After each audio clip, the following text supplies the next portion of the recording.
Jocasta. I'm the second messenger. Elders of Thebes, most honored in this land, what honors are yours to see and hear? What weight of sorrow to be endured? If true to your birth, you venerate the line of Labdacos. I think neither Istros nor Phasis, those great rivers, could purify this place of corruption. If shelters now or soon must bring to light, evil not done unconsciously be willed. The greatest griefs are those we call ourselves. Surely, friend, we have grief enough already. What new sorrow do you mean? The queen is dead. Jocasta dead? What? But at whose hand? Her own. The full horror of what happened you cannot know, for you did not see it. But I, who did, will tell you, as clearly as I can, how she met her death. When she had left us, in passionate silence, passing through the court, she ran to her apartment in the house. Her hair clutched by the fingers of both hands, she closed the doors behind her. Then, by that bed, where long ago the fatal son was conceived, that son, who should bring about his father's death, we heard her call upon Laos, dead so many years, and heard her wail for the double fruit of her marriage. A husband by her husband, children by her child. Exactly how she died, I do not know. For Oedipus burst in, moaning, and would not let us keep vigil to the end. It was by him, as he stormed about the room, that our eyes were caught. From one to another of us he went, begging a sword, cursing the wife who was not his wife, the mother whose womb had carried his own children and himself. I do not know. It was none of us aided him. But surely one of the gods was in control. For with a dreadful cry, he hurled his weight, as a wretch out of himself. At the twin doors, the bolts gave, and he rushed in. And there we saw her hanging, her body swaying from the cruel cord she had noosed about her neck. A great sob broke from him, heartbreaking to hear, as he loosed the rope and lowered her to the ground. I would blot out from my mind what happened next. For the king ripped from her gown the golden brooches that were her ornament and raised them and plunged them down, straight into his own eyeballs, crying, no more shall you look on this misery about me, the horrors of my own doing. Too long you have known, too long have been blind to those for whom I was searching. From this hour, go in darkness. And as he spoke, he struck his eyes, not once, but many times, and the blood splattered his beard, bursting from his ruined sockets like red hail. So from the unhappiness of two, this evil has sprung. A curse on the man and the woman alike, the old happiness of the house of Labdacos. Was happiness enough? Where is it today? It is all wailing and ruin, disgrace, death, all, the misery of mankind that has a name, and it is holy, and forever theirs. Is he in agony still?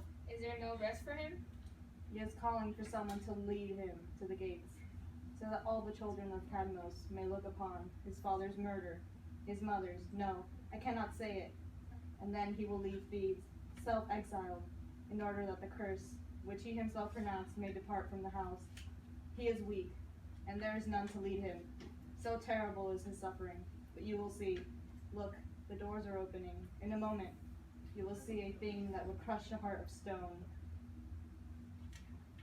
Dreadful indeed for men to see. Never have my own eyes looked on a sight so full of fear. Oedipus, what madness come upon you? What demon leaped on your life with heavier punishment than a mortal man can bear? No, I cannot even look at you, poor ruined one.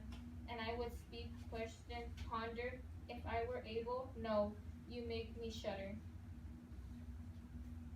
God, is there a sorrow greater? Where shall I find harbor in this world? My voice is hurled far on the dark wind. What has God done to me? Too terrible to think of or to see. O cloud of night, never to be turned away, night coming on, I cannot tell how, night like a shroud, my fair winds brought me here. O God, again, the pain of the spikes where I had sight, the flooding pain of memory, never to be gouged out. This is not strange. You suffer it all twice over, remorse and pain and remorse. Ah, dear friend, are you faithful? Even yet, you alone? You are still standing near me. Will you stay here, patient to care for the blind? The blind man, yet even blind, I know who is who attends me, by the voice's tone, though my new darkness hide, the comforter. O fearful act, what god was it drove you to take black night across your eyes? Apollo, Apollo, dear children, the god was Apollo. He brought my sick fate upon me, but the blinding hand was my own. How could I bear to see, when all my sight was horror everywhere? Everywhere, that is true. And now, what is left? Images? Love? Of reading even? Ah, no, friend. Lead me away from thieves. Lead the great wreck and hell of Oedipus, who the gods hate. Your fate is clear. You are not blind to that. What god you had never found it out.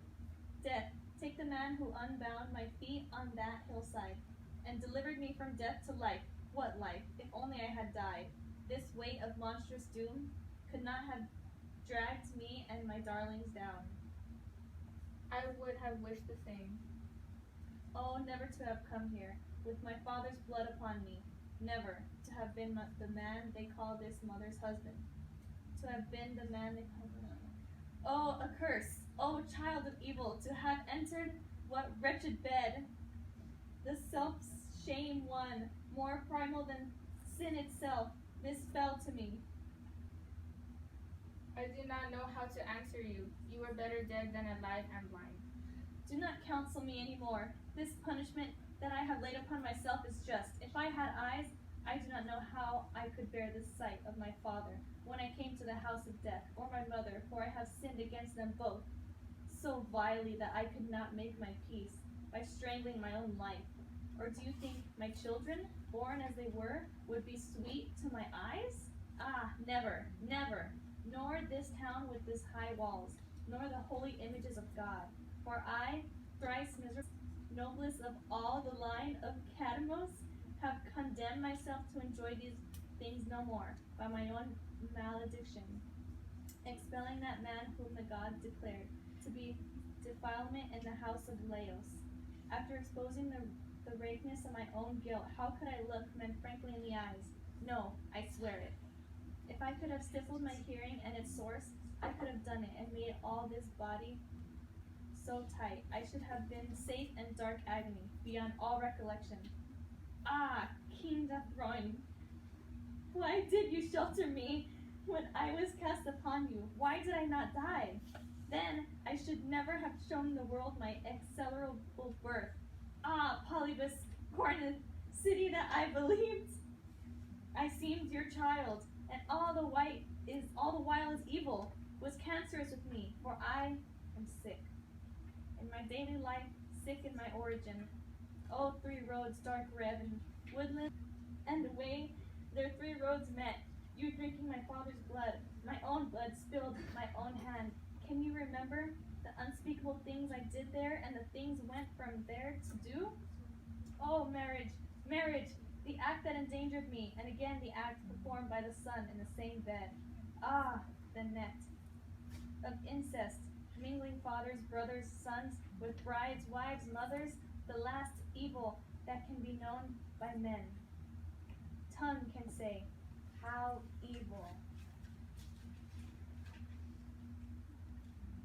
For the love of God, conceal me somewhere far from thieves, or kill me, hurl me into the sea, away from men's eyes forever. Come, lead me, you need no fear to touch me. Of all men alone I can bear this guilt. We are not the ones to decide, but Creon here may fitly judge of what you ask. He only is left to protect the city in your place. Alas, how can I speak to him? What right I have to beg his courtesy, whom I have deeply wronged?